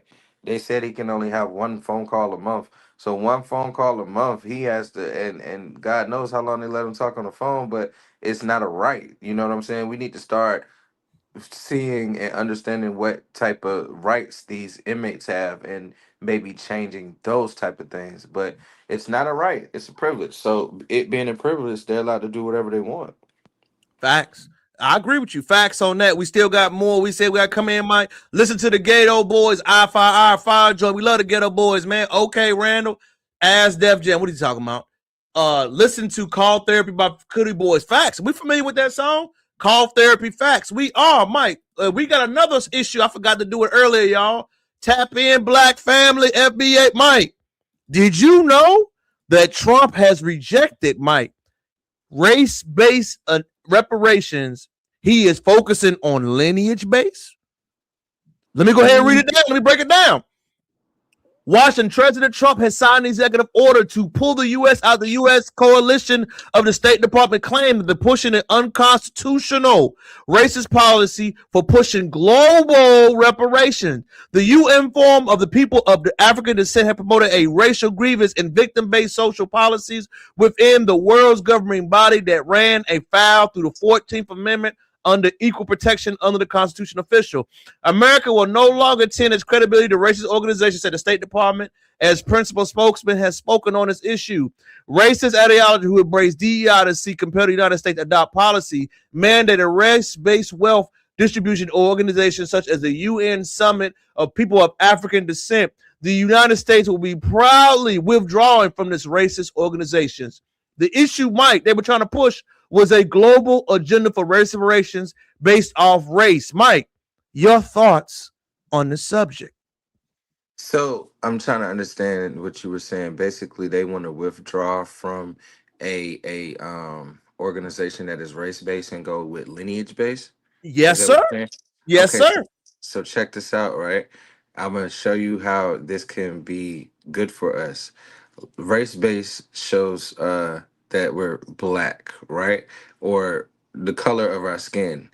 Lineage based actually shows where we derive from. So when we use the lineage base where we derive from, now I'm gonna show you how they fucking it up though, right? They doing the 23andMe, they doing the little DNA test. And the DNA test says you are from the Congo, you are from the sub-Saharan African desert, right? But what the lineage is not gonna show is that you're indigenous to the United States, so they cannot give you your land, bro. You see how it keeps circling back to the same thing. That's why it's lineage based, because they're not gonna tell you your true lineage. They're okay, cool. We're going away from race based, but if we're going away from race based, then they have to tell you your lineage and do your lineage. Your lineage is where you derive from, right? Well, I think the one biggest thing. Shout out to my dog. Beautifully said. For me, Mike, I think it was a good thing because number one, Mike, what does the UN have to do with reparation when reparation is paid to the government that issues them? Africans were colonized by multiple countries. You can't say I get reparation from America because you're black. Absolutely not. You need to go see the French, the British, the Portuguese, and those other institutions that colonize you, which I agree with. Seek those from those that agree with you. Do not allow our claim to get muddied the water. And people say, oh, Trump is aggressive, but I agree with him on this action. We cannot say because I'm black, Mike, and I just came here that I qualify. No, you don't. No. And I agree with you now that I understand the question a little bit more. Nah. Yeah, African shit, bro. Go speak to the French and the Portuguese and all those people that conquered you. I'm 100% with that. Like, I don't feel that you should be able to come to this country from Africa and be like, oh, I qualify for reparations. No, nigga, you don't. Yeah. I 100% agree with that. And I agree, Mike. And I think number one, Mike, is shady. If you genuinely want your brother or people to thrive, Mike, remember that conversation we had last week about the N-word with the Latinos saying it?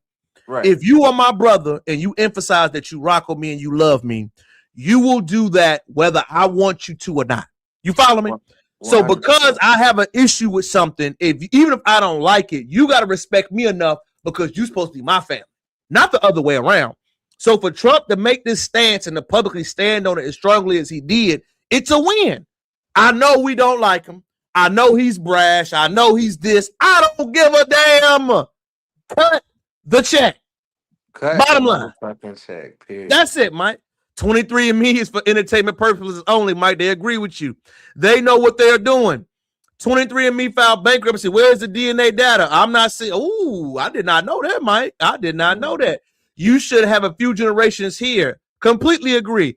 23andMe is for entertainment purposes only, Mike. They agreeing with you and they rocking with you tonight, Mike. They are. I did have another good topic, y'all. Changing gears, Mike. You ready? Yeah, it was sent to me. Probably be my last one, big dog. Your last one for Mike. Changing gears, y'all, for this one. This brother right here, y'all. He said something, Mike. I'm gonna let you listen. Can you guys stop assuming that I only date white women because I look like this and talk like this? Can you maybe stop?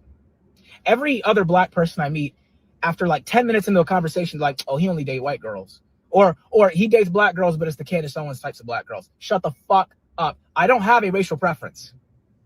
I don't. If I had it my way, I'd have a woman from every ethnic group. Infinity whores. I have a class preference. I don't date women that get into fist fights at Walmart. I don't date women who have been kicked off planes before. But that could be any race. Mike, does he qualify as the brother that dates white? I know it's mean. I know it is. It's terrible because he's so articulate, so that's where they get it from. Oh, he's articulate. That forehead look tetherish. They stupid. They stupid. This one right here? No, they talking about the guy in the video, Mike. You good. Oh, all right. I was about to say, hey, you know, I'm from the 7-5, baby. I will fry your ass. But I feel like it's kind of crazy, bro. We assume anything about anybody that if it's not ghetto hood and you know, like ignorant, we assume anything negative about a black person that's articulate, and it's crazy. It's crazy to me, bro. I agree with you, Mike. As my dog Mike gets to signing off this evening, Mike, tell them where they can find you at, family, what you got going on, all that good stuff so people can follow you, man. Hey, man, the only thing I got going on is loving the people that's loving me. You feel me? And just trying to be a better me every day. I do recommend that everybody, hey, forget a New Year's resolution. Just have a resolution, period, right? Be who you are and change. People say all the time, oh, you're changed. You're not the same person. We're supposed to evolve. If you're not evolving, if you're not learning, and if you're not bettering yourself, what the fuck are you doing? Because we only got one life. And once the big man calls us upstairs, you want to ask yourself, are you living your life accordingly?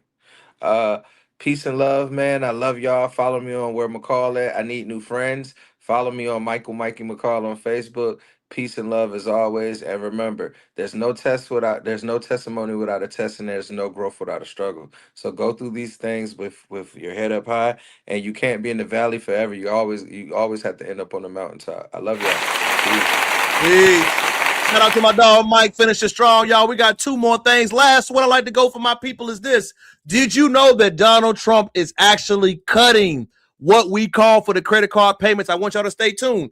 Please be informed that it has been a ripoff. The credit card companies will have to minimize their rate to 20% starting January 20th.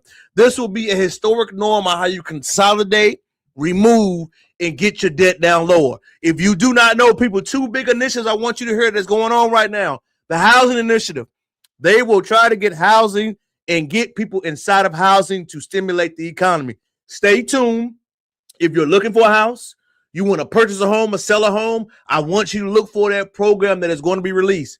This credit card company initiative that is going to be going on. Stay tuned. Read, find out when your local jurisdiction will have this program initiate off. It will be starting. I've heard the murmurs already. As we continue to go with another edition of Live on Sunday, we always got to dedicate this time to tell people what's going on in the future, what you can expect. If you did not know, I recently crossed the subscriber threshold. And with me, I always like to give love back. Clip this, man. If you do not know, I have a raffle going on. Watch my playlist, share it with your people. I will be giving away $350 to my people. I always show love. How people show love, which it comes from me. I do that all the time. So if you want to enter the raffle, if you want to enter the sweepstakes, the giveaway, the direction is on my community post. On my community post on my YouTube channel, where I have the directions on breaking down how you qualify, what you got to do, and the raffle, and the money will be given away February 9th. February 9th, 8th, I'm sorry, on that Live on Sunday, I will be giving away that drawing. You qualify for first place, second place, and third place. Look at the directions, see that clip, make sure you get in. Finally, make sure you read this week. Make sure you share the live. Make sure you follow me on all social media platforms, man. It's your boy King Crowder. Thank you for tapping in with me, man. Thank you for this historical numbers that we did this week. Thank you for keeping the motion, the energy, and everything live. I hope you liked our commentary. I hope you loved our talking points. And I want to keep speaking on to our sisters, man. I'm so proud of my Foundation of Black American Women, man. Y'all been holding it down for us, and I've been seeing it on all social media platforms. Let's go and applaud them. Thank you for the love. Thank you for the admiration. Thank you for all the stuff you've been able to do for us. Again, Get your book in, check your to-do list, check on your family. If you are not subscribed to the channel, please make sure you subbed in, baby. Make sure you tap in with me. Make sure you replay it. Tell me, was it trash, good? Let me know in the comments. I'm open to either. While you are here rocking with me, I'm going to rock with you again. Raffle, book list, love, and transportation. That's why we're here, man. Thank y'all for tapping in with me in another edition